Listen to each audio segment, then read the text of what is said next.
Գյուրջան Կասկադ, հասանելի բնակարաններ 65 ամիս մարման ժամկետով։ Բավականին հետաքրքիր հարց եք տալիս, որովհետև իրականում Երևանում տրամադրությունները մի փոքր տարբերվում են ընդհանուր Հայաստանի տրամադրություններից, այսինքն մարզերում տրամադրությունները մի փոքր այլ են, Երևանում մի փոքր այլ է, բայց մինչ ձեր հարցին պատասխանելու ուղղակի ուզում եմ մի դիտարկում էլ անել, միայն Երևանի փողոցները չեն այս վիճակում։ Երեկ ես գնացել եմ Սպիտակ եւ վերադարձել եմ, դա լուրջ փորձություն էր, ընդ որում այդ ճանապարհը վերանորոգվել էր նախորդ տարի։ Ես հաճախ եմ գնում Սպիտակ գալիս եմ, նախորդ տարի մենք պարբերաբար շրջանցում էինք հիմնական ճանապարհը, որովհետև հիմնական ճանապարհը վերանորոգվում էր։ 3 խայտառակություններ այդ ճանապարհին, այսինքն դու պետք է բան անես, անընդհատ մանևրես, դուրս գաս հանդիպակաց գից, վտանգելով եւ քո եւ արչեվից եկողների կյանքը, որպեսզի ընթացքում մեքենադ չկոտրես եւ չմնաս ճանապարհին։ Ուզում ասեմ, սա միայն Երևանին այլևս չի վերաբերում, սա վերաբերում է ամբողջ Հայաստանի Հանրապետության, որովհետև խոսում են մասին, որ այս մարդիկ պարզապես մսխել են հերթական անգամ փողերը, մարդկանց համոզել են, որ գիտեք, մենք ձեզ համար ասֆալտ ենք անում, այս 30 տարի ասֆալտ չունեք, եկել ենք ասֆալտ անող իշխանություն ենք, եւ հետո հասկացվեց, որ նույնիսկ այս հարցում կառավարման լուրջ խնդիրներ են ունեցել, ըստ էության այո, մսխել են գումարները։ Հիմա գալով Երևանցուն, այո, Երևանցին ամեն օր իր առօրյայում տեսնում է այս իշխանությունների կառավարման ողջ պերճանքը եւ թշվառությունը։ Այսինքն, եթե դու ամբողջ ձմեռ չես կարողանում մաքրել ճանապարհները ձյունից, մարդիկ ամեն ձյան հետևանքով դառնում են լուրջ խցանումներ, խցանումների հետևանքով դառնում են լուրջ վթարներ, հետո ձյունը հալվում է, մեկ էլ հայտնվում են փոսերը ու նորից այդ խցանումներ, վթարներ։ Դու տեսնում ես, որ Երևանը գնալով դառնում է պարզապես այսպես քարե քաղաք, որտեղ որ այս քարերը պարզապես կախվում են քեզ վրա եւ այլն, դու տեսնում ես, որ Երևանը ապրելու համար այլևս պիտանի չէ։ Դու շնչում ես մի օդ, որը որ քաղցկեղածին է եւ ցավոք սրտի պետք է ասեմ, որ թվերը ցույց են տալիս, որ Հայաստանում քաղցկեղի աճը իսկապես ահռելի է եւ դրա պատճառները հասկանալի են եւ հետո գալիս են իշխանության բացատրությունները, հետեւյալն է, ձյունը հալվել է, բայց հիմա անձրև է գալիս, փողոցները չեն կարող բան անել, ասֆալտապատել, հետո բանա, քամիներ են գալիս, քամիները այդ կեղտոտ օդը բերում են Երևան, չենք կարող ձեզ ապահովել այդ կեղտոտ օդից եւ այլն, դրան էլ զուգահեռ բան ծառերը կտրում ենք, ինչ որ շիվեր ենք տնկում, դե ապրեք այդ բան առանց կանաչ տարածության։ Այս ամեն ինչը Երևանցին տեսնում է եւ ես կարծում եմ Երևանցին իր առօրյայով դրա հետ կապված գնահատական տալու է։ Բայց միևնույն ժամանակ ես գիտեմ, որ հեսա ընտրություններից առաջ շատ ինտենսիվ սկսելու են այդ ասֆալտապատման աշխատանքները, շատ ինտենսիվ սկսելու են Երևանցուն համոզել, որ իրենք ապրում են ոչ թե աղտոտված օդով Երևանում, այլ երևի թե Նյու Յորքի են մեծ անտառ հիշեցնող այգում եւ փորձելու են համոզել, որ ամենալավը, որ կարող էին անել Երևանցու համար, իրենք են արել։ Եվ հետեւաբար աշխատանքը իհարկե պետք է շարունակվի, բայց իմ շփումների արդյունքում ես պետք է ասեմ, որ մարդիկ շատ լավ այդ ամեն ինչը տեսնում են, շատ լավ հասկանում են։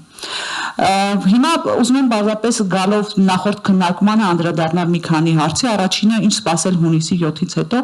հունիսի 7-ի կյանքը հունիսի 7-ից հետո կախված է մինչև հունիսի 7-ը արկա մթնոլորտից։ Ինչպիսի մթնոլորտ ձևավորվեց մինչև հունիսի 7-ը, դրա արդյունքում էլ կունենանք հունիսի 8։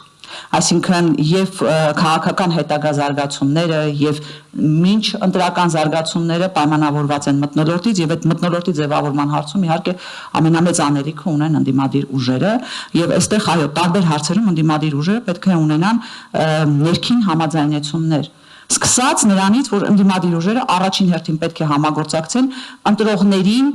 ընտրատեղամաս գնալու հարցում համոզելու այդ կարևոր գործում։ Եթե նրանցից յուրաքանչյուրը փորձեց առանձին դա անել, վստահեցնում եմ, մենք չենք հաջողելու։ Այստեղ միասնական օրակարգ պետք է լինի եւ միասնական ընդդիմությունը պետք է այդ հարցում կարողանա այսպես ճիշտ քայլեր կատարել։ Հաջորդ կարևոր քայլը, որ էլի պետք է լինի ընդդիմության մոտ համաձայնեցում, վերաբերում է ռեպրեսիային։ Այսինքն մենք չենք կարող նստել նայել, որ մի ուժի գործիչների նկատմամբ ռեպրեսիա է լինում, այն մյուս ուժին չեն եկել, չեն մոտեցել, դե լավ դա մեզ չի վերաբերում եւ այլ։ Իսկ այն, որ ռեպրեսիան գնալով ուժեղանալու է, վստահաբար, որովհետեւ միգուցե մինչեւ մայիսի սկիզբը մենք դրան ականատես չլինենք, որովհետեւ մայիսի սկզբին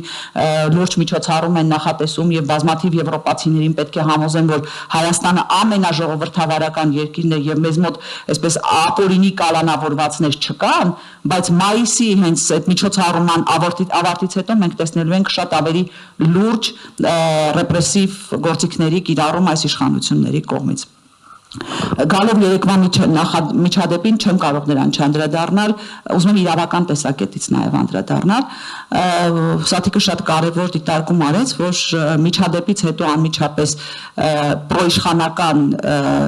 մեդիան եւ չգիտեմ համակիրներ եւ միգուցե ֆեյքեր եւ այլն լծվեցին մի գործի, թե ոնց կարելի է հավատացյալ մարդուն եկեղեցուց դուրս հանել, այդ մարդը եկել էր աղոթելու։ Նույնիսկ ChatGPT-ին հարցում էր արել Ամերիկայում։ Այո, մի падգամավորուհի, այո, մի падգամավորուհի հարցում էր արել։ Նախկին իշխանությունների ներկայացուցիչ էր կարկառում հետաքրքիր պատմություններով, բայց ChatGPT-ին հարցրել։ Այո,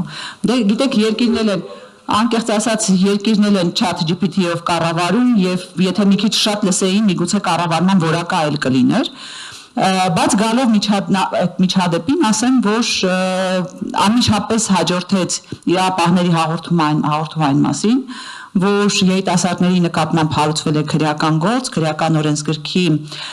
հոդվածով, որը նախատեսում է պատասխանատվություն ծառայողական եւ քաղաքական ուրեմն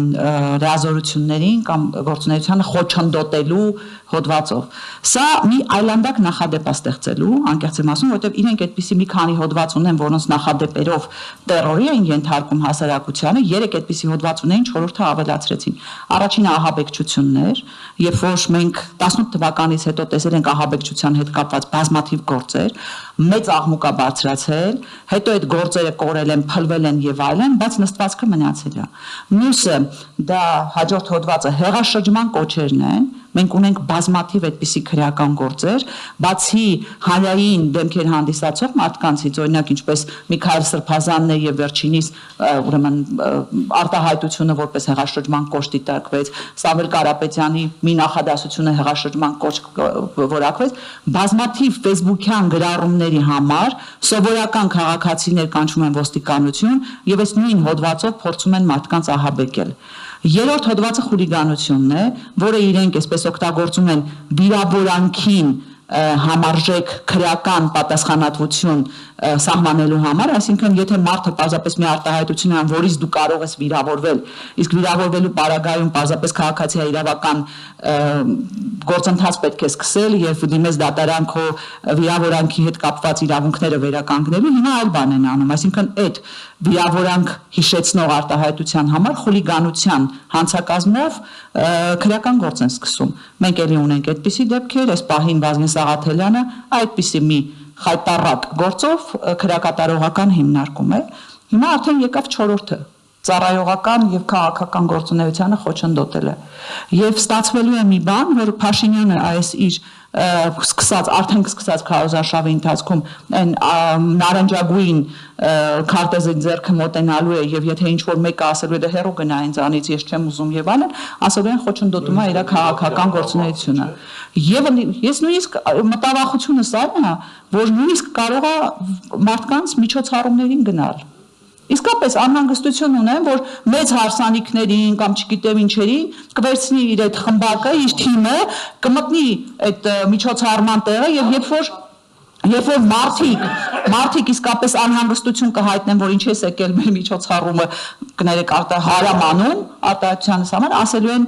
ծառայողական եւ քաղաքական գործունեությանը խոչընդոտում եք։ Սա իսկապես այլանդակություն է մեր իրավական համակարգում, սա խայտառակ նախադեպ է ստեղծելու եւ ես օրինակ կուզենամ տեսնել այն դատավորին, ով այսօր կամ վաղը, չգիտեմ, որոշում կկայացնի այս տղաների կալանքի վերաբերյալ։